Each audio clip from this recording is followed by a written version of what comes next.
Buga Bandim. Se inscreva. Bora pra aula então?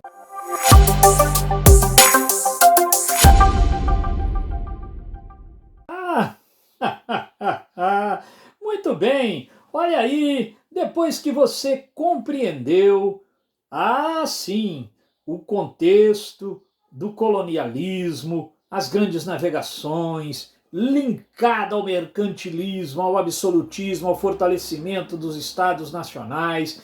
Pô, depois que você viu aquilo tudo, macro, agora você começa a descer ao micro. Isso, a nossa história, aquilo que diz respeito a nós como brasileiros e brasileiras. Muito bem, chegou a vez da história do Brasil e nós estamos começando pelo começo, Brasil Colônia.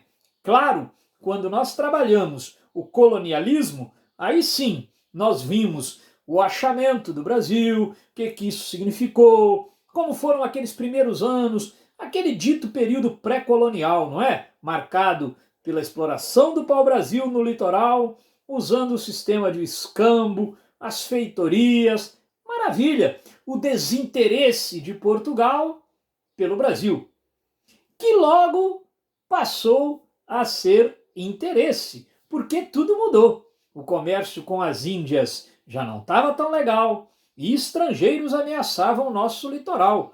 Por isso era preciso tomar posse. Afinal de contas, havia um entendimento de que a terra é de quem de fato a ocupar.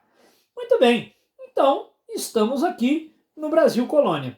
Hoje é aquela aula introdutória de todo o conteúdo, não é assim? O Vandim dá aquela passeada por uma visão geral, alguns flashes do que iremos aprofundar na sequência.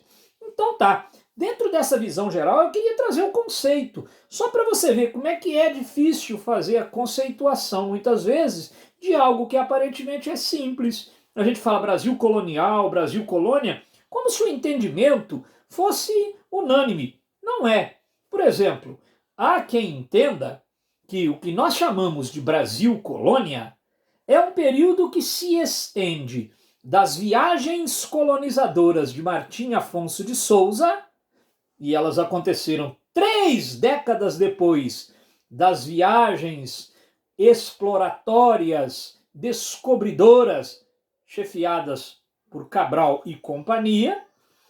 Então, há quem entenda que Brasil Colônia começa de fato a partir dos 30, 32, 34 primeiros anos, quando Martim Afonso de Souza vem colonizar o Brasil. E há quem entenda que o Brasil Colônia termina quando lá no período joanino, Dom João VI eleva-nos a Reino Unido, a Portugal e Algarve, em 1815. Tá vendo? Não tá errado. Agora, há quem, e aí estão em maior número, há quem entenda que Brasil Colônia vai da chegada dos portugueses, 1500, pelo menos oficialmente, até a independência do Brasil oficial, que é o 7 de setembro de 1822. Tá vendo? Olha, é o mesmo período, mas com olhares diferentes. Vandim, eu tenho que me preocupar em fechar a questão com qual data aí, hein? Felizmente, essa historiografia positivista que cobrava de você foco em data, está superada, está em desuso. Então você não tem que ficar preocupado. Porém, é muito mais interessante quando você, em vez de ficar decorando data, o Brasil Colônia vai de quando a quando, você compreender de fato o que é esse Brasil Colônia. Por exemplo, se eu adoto a ideia de que Brasil Colônia vai de 1500 a 1822, olha só como é que fica. Dentro do Brasil Colônia está o Brasil pré-colônia. E é aquele que a gente trabalhou, litoral, pau-brasil e escambo. Entende? Então é bom você brincar com esse conceito aí, mas sobretudo compreender que, em linhas gerais, o que é uma colônia? É aquela que está submetida a uma metrópole por um pacto colonial. Quando a gente trabalhou colonialismo, a matéria anterior, acho que a gente deu uma esclarecida boa nisso aí, não foi? Hein? Não morra, minha filha. Então, bom, para além do conceito, gosto sempre de começar as nossas aventuras falando um pouquinho de tempo histórico, de espaço histórico, de agente histórico, sem a pretensão, claro, de esgotar o assunto. Não dá para fazer isso em 10 minutos, mas dá para a gente dar uns flashes. Por exemplo, quando a gente fala nesse tempo histórico, olha só, olha a concepção de tempo como era bastante diferente da nossa. Nós estamos falando de alguém que passava 30 dias dentro de uma caravela, em média durava 30 dias. Nós estamos falando de um europeu que vem com aquela concepção de tempo linear, um fato após o outro, encontrando-se com um nativo, os pré-cabralinos, né? Os nativos, se você quiser chamar de índio, não sei, encontrando povos nativos nascidos aqui que viviam imersos numa outra temporalidade, que era o tempo natural. Veja só, nós que estamos vivendo a pandemia, um tempo de distanciamento social, já se fala na distorção temporal que toda a pandemia tem causado. Creio que você tem passado por isso. Você está experimentando o tempo de uma maneira diferente. Para alguns, o tempo tem passado mais veloz, para outros ele tem se arrastado, mas o certo é que a pandemia e tudo que ela trouxe provocou uma distorção temporal. Então, olha, não é o mesmo pensamento a respeito de tempo para todo mundo. Um português tem uma concepção de tempo histórico bem diferente de um nativo da América, correto? E eu também preciso falar que esse tempo do novo, do inédito, olha só, o fascínio e o medo convivendo no mesmo tempo. Quem largou da Europa e veio para cá, cruzou o Atlântico, enfrentou toda aquela mitologia, daquele espaço que tinha fim na linha do horizonte, dos monstros marinhos, das criaturas maravilhosas, veio para cá cheio de medo. Então, como é rico esse tempo do medo, que vem acompanhado do enfrentamento, que tem aquele fascínio. Quem é que nunca sentiu isso, né? Aquele frio na barriga diante do desconhecido. Então, esse é o tempo em que nós vamos trabalhar, tá legal? Também é um espaço muito importante, porque é um espaço que não é visto por todos da mesma forma. Muitos portugueses, quando aqui chegaram, identificaram o Brasil como um paraíso terrestre. Pensavam, de fato, ter chegado ao Éden, mas logo depois estavam descrevendo o Brasil como um inferno na Terra, como um desmundo. Nem mundo isso aqui é um desmundo, diziam alguns. Para os degredados, por exemplo, aqueles que eram punidos por alguma coisa lá em Portugal e despachado para cá, para os degredados, o Brasil era o purgatório, o lugar onde eles iam purgar, pagar pelos seus crimes. Então esse espaço não tem o mesmo sabor do espaço que é saboreado por um empreendedor português, por exemplo.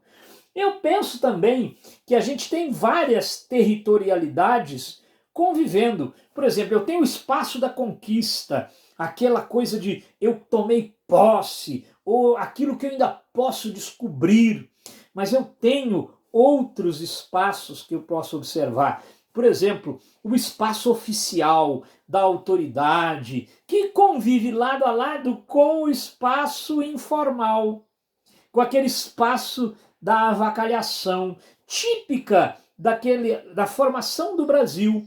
Né? Os locais diziam, olha, eu respeito a norma que vem de Portugal, mas não cumpro, que é muito constitutivo de muitos brasileiros, né? Respeito, mas não cumpro. Conheço a norma, mas não cumpro.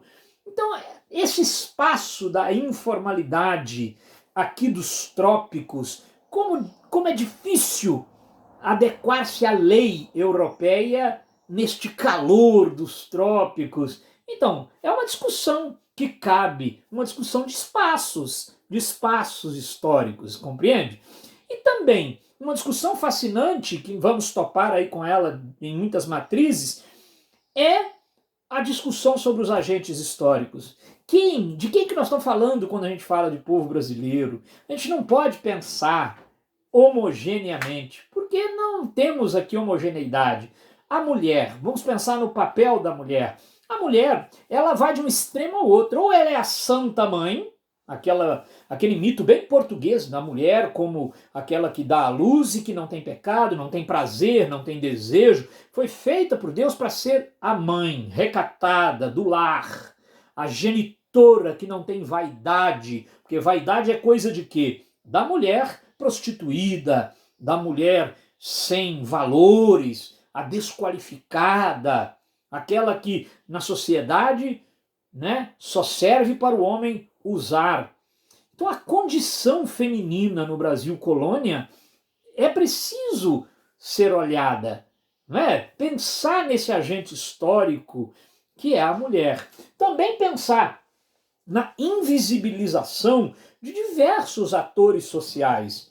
Nós vamos ter oportunidade no Brasil colônia de trabalhar muito sobre a questão, por exemplo, do africano trazido para cá. Quem é esse ator social, tantas vezes rotulado, tantas vezes estereotipado, mas não só desses africanos, esse discurso da invisibilização sobrevive. Por exemplo, há uma série de revisionismos históricos dizendo hoje que há historiografias por aí que superestimam o valor social dos latifundiários e subestimam o valor dos comerciantes. Então, tem uma série de revisionismos aí dizendo, olha, menos com o latifundiário. Traz um pouquinho mais à tona o comerciante que está ficando um pouco invisível na história do Brasil colônia. Então a gente precisa mergulhar nisso aí, a gente vai mergulhar juntos. Olha, o clero, fascinante pensar o clero, vai muito além da questão dos jesuítas catequizando índios. Pensar em como o clero, descrito muitas vezes como que tinha poder e tal, mas como o clero era em pequeno número, e isso o fazia impotente, por exemplo, diante dos sincretismos.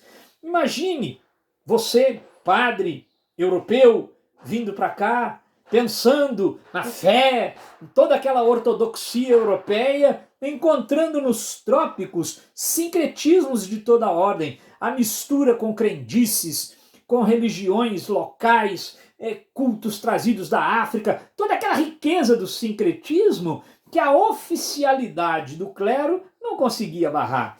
Pensar também nos bandeirantes, um típico exemplo de abuso de autoridade, porque o bandeirante, nós vamos estudá-lo, ele tinha a licença do Estado para desbravar o sertão, para procurar ouro, mas ele frequentemente extrapolava isso e se transformava no juiz que determinava o enforcamento de seus homens. Então isso vai nos ajudar a discutir muito da extrapolação do poder no Brasil.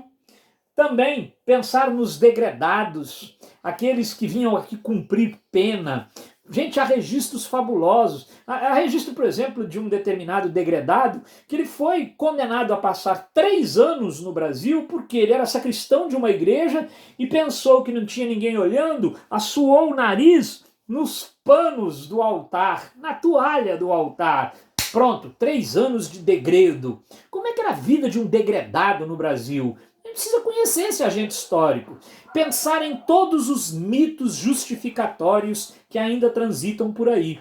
Creio que você já ouviu várias vezes aquele papo de que o Brasil foi colonizado por assassinos, estupradores, ladrões e desonestos de toda ordem que os donatários traziam para cá, com licença da coroa portuguesa, para povoar o território. E isso às vezes se torna um mito justificatório. Quer dizer, tem gente em 2020 usando como justificativa para suas sem-vergonhices e desonestidades coisas que estão lá na fundação da Terra Brasilis. Nós vamos discutir um pouco disso também. Falar dos burocratas, todos aqueles que recebiam da coroa portuguesa licença para ocupar um cargo importante e que acabam sendo conhecidos como os homens bons. Como que eles se sentem acima da lei e como que há brasileiros ainda hoje assim. A visão patrimonialista do Estado, que frequentemente confunde o que é público com o que é particular. Quantos homens públicos, já no Brasil colônia, apropriando-se do que é de todos para o seu uso e o de sua família. São agentes históricos lá do passado que muitas vezes estão aqui mais camuflados ou menos camuflados, na contemporaneidade. Então vamos junto estudar o Brasil Colônia? Então vem comigo. Força na peruca que nós estamos precisando. Haha, terminou de assistir? Gostou? Nem doeu, né? Então agora vai lá, se inscreva no nosso canal, espalhe a boa nova, vira e mexe, tem um vídeo novo por aqui. Se não tiver também, não te devo nenhuma satisfação, mas vai entrando aí que aparecem as coisas, tranquilo? Não passa aperto com história não. Vem pro Sabuga Vandim que aqui a gente sabuga. Se não for história, vai ter aqui. Se não for, a gente inventa pra ter aqui também. Abração, hein? Deixa o seu like e inscreva-se.